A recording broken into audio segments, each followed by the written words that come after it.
Di ko alam kung napanood niyo yung kanina pero hingi ko sana kayo ng reaksyon na yung ganong klaseng diskurso ay nangyayari sa floor. Yun na nga po, no?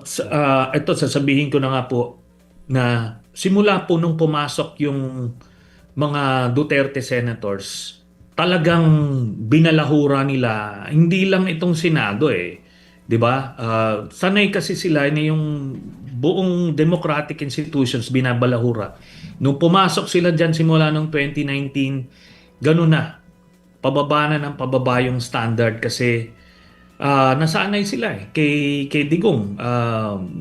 Palaging walang walang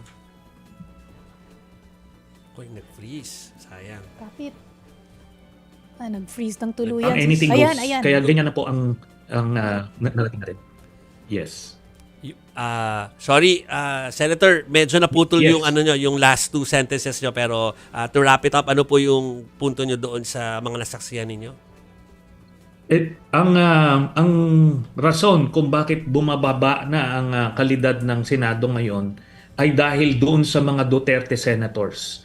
Alam nyo, binaba nila ng binaba yung standard. Kita nyo, sa kampanya pa lang, sinimulan ni Duterte na yung 3 to 6 months, tatanggalin niya yung crime, corruption, illegal drugs.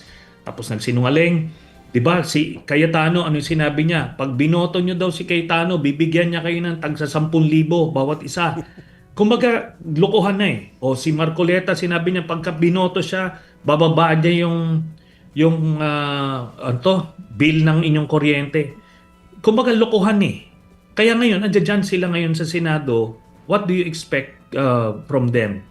Di ba talagang, puro fake news, puro panloloko. Kaya sana darating yung panahon na mapalitan at mawala na yung mga ganyang klase mga senador.